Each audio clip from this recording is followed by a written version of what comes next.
Imagine walking into work on a Monday morning, expecting a normal day at the office.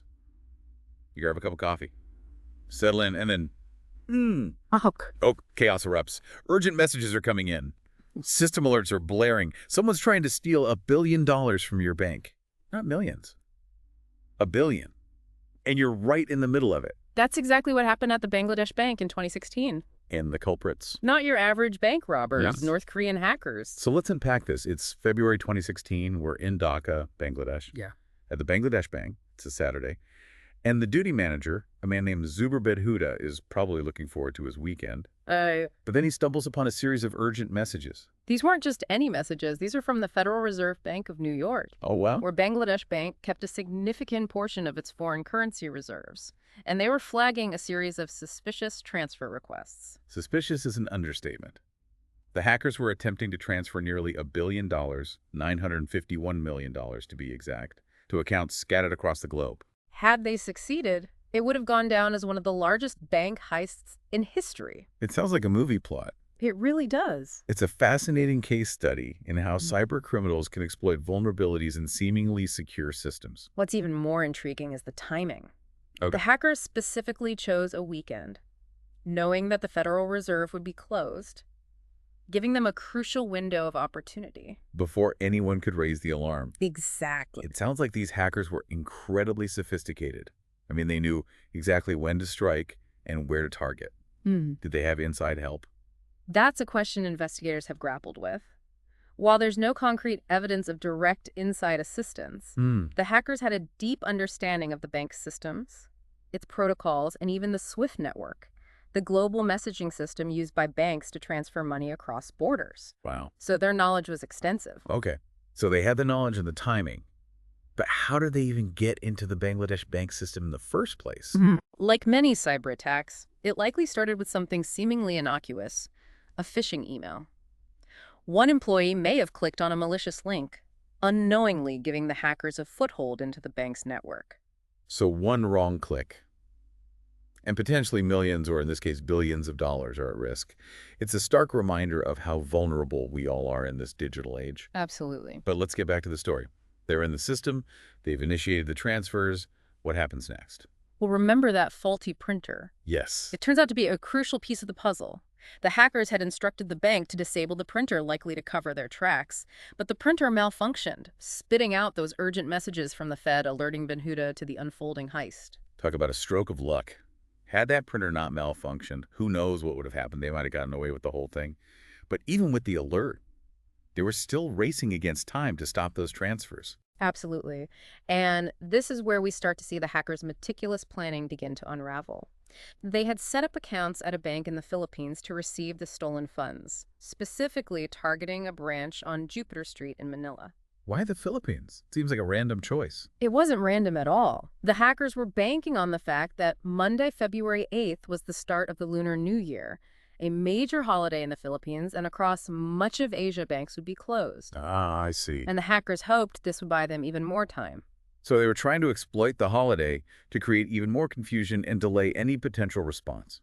Clever. But also incredibly risky. And that risk ultimately proved to be their downfall, at least partially. Remember that bank on Jupiter Street? Yes. It just so happened to be located near a shipping company called Jupiter Seaways, which was under sanctions for Iran-related activities. This seemingly coincidental similarity triggered an automatic alert at the Federal Reserve. So a simple address mix-up saved the day. Talk about a lucky break. What would have happened if that shipping company hadn't been nearby?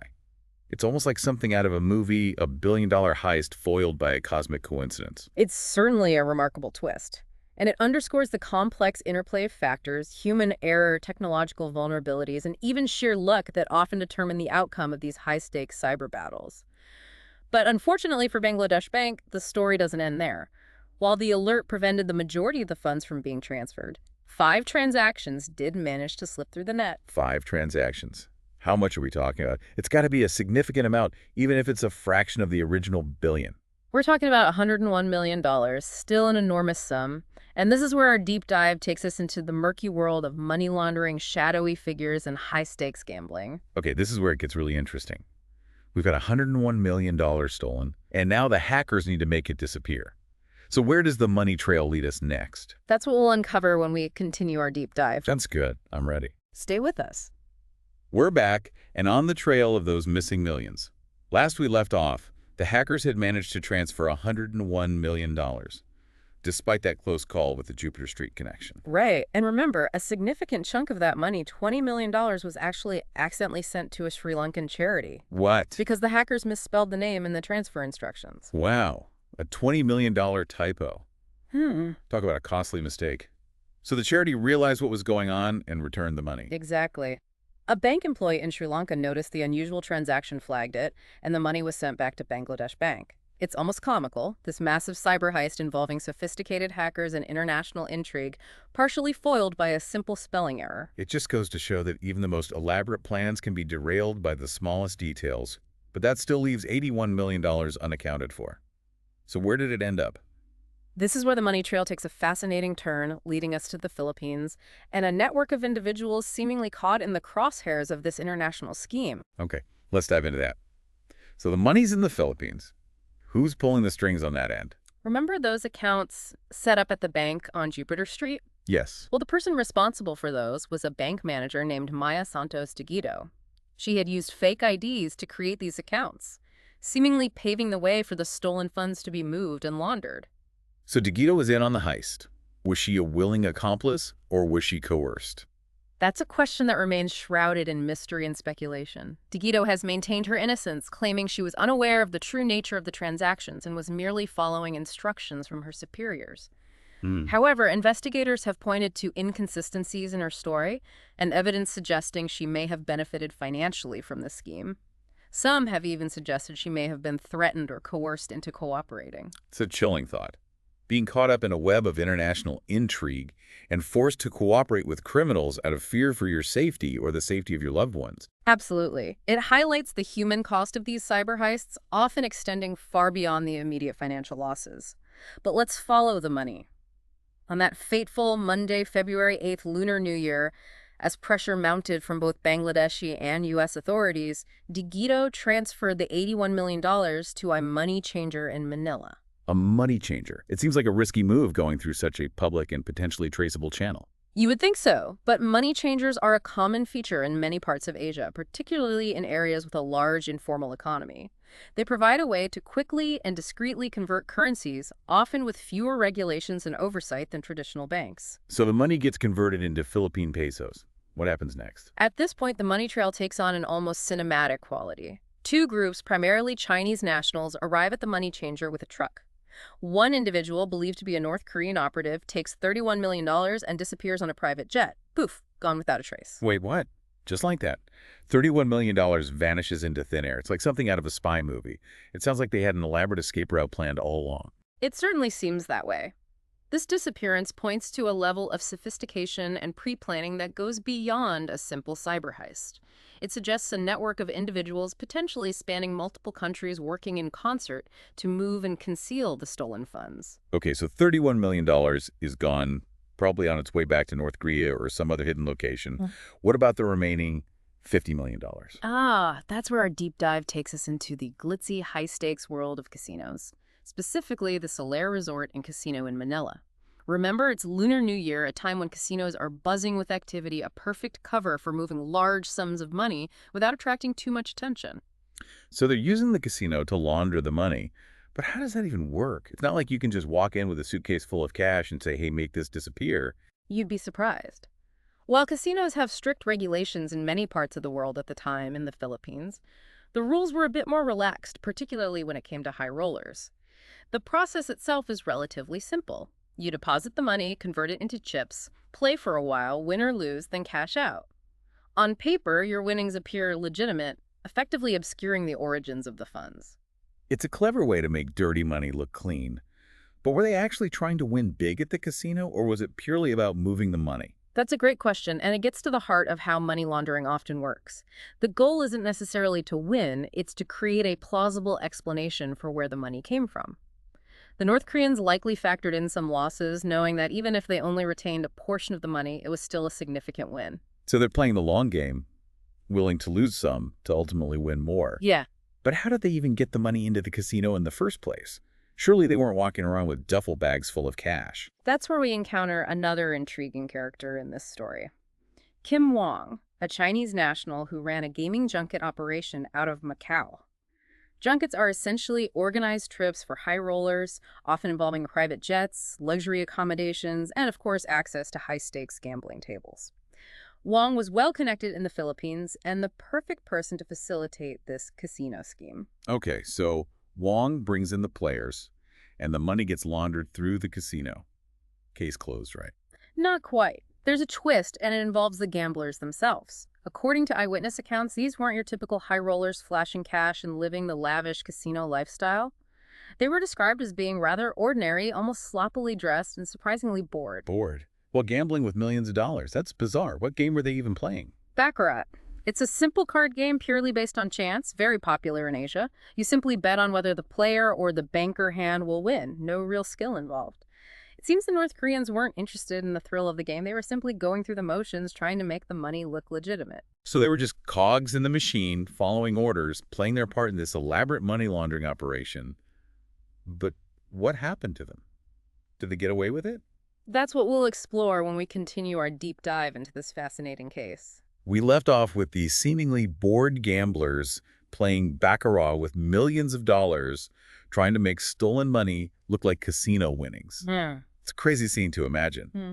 But did they actually pull it off? Well, like any good heist story, there's another twist. The Right. Bangladeshi authorities were relentless in their pursuit of the missing money, putting immense pressure on their counterparts in the Philippines. Eventually, the casino staff started to notice something was amiss. These high rollers were running out of their own money to gamble with. Really? They were even asking for handouts from the casino. Wait, so these guys were supposed to be laundering millions and they were hitting up the casino for spare change? That's almost too absurd to believe. It sounds like a scene from a comedy, but it really happened. It was a major blunder on the part of the North Koreans, a sign that maybe they weren't as masterful at money laundering as they were at hacking. So what happened next? Did the casino catch on? The jig was up. The Filipino authorities, facing mounting pressure and with the casino's suspicions raised, moved in Kim Wong. The junket operator was apprehended, though charges were later dropped under what some consider to be murky circumstances. Oh. They did manage to recover about $16 million from him, but the remaining $34 million, the money that was supposedly being laundered through the casino, well, it vanished. Vanished. As in, no one knows where it went. That's the mystery that continues to intrigue investigators. The most likely scenario is that the money was transferred to Macau, where Wong's junket operation was based, and then funneled back to North Korea. Macau, with its lax regulations and connections to North Korea, was the perfect place for the money to disappear into the shadows. So we started with an attempted heist of nearly $1 billion. We had close calls, lucky breaks, and a trail that led from Bangladesh to the Philippines and finally to Macau, where it seems the money trail runs cold. It's a story that blends high-tech hacking with old-school espionage and the shadowy world of casinos. But there's more to this story than just stolen money. You're right. This heist sent shockwaves through the global financial system. It was a wake-up call, a stark reminder that even institutions like central banks were vulnerable to cyber attacks, particularly from sophisticated state-sponsored actors like North Korea. So what's changed since then? Has the world learned its lesson? There have been significant improvements in cybersecurity, especially in the financial sector. Banks have invested heavily in upgrading their systems, implementing more robust security protocols, and collaborating more closely with intelligence agencies to share information and coordinate responses. It sounds like a constant arms race.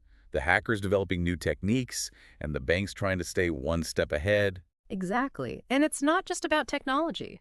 Human error remains a major factor in many cyber attacks. Think back to that phishing email that likely gave the North Korean hackers access to the Bangladesh bank's network. Educating employees about phishing scams, suspicious emails, and other social engineering tactics is crucial. It's a reminder that cybersecurity isn't just an IT issue, it's everyone's responsibility. But what about North Korea? Have they been deterred?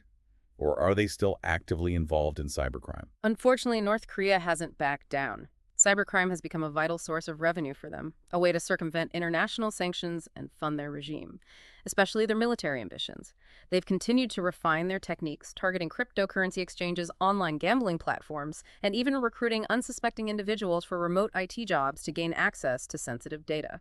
So they're adapting and evolving just like any other criminal organization. This heist wasn't just a one-off event, it was a sign of things to come. Exactly. This case, as fascinating and complex as it is just one piece of a much larger puzzle.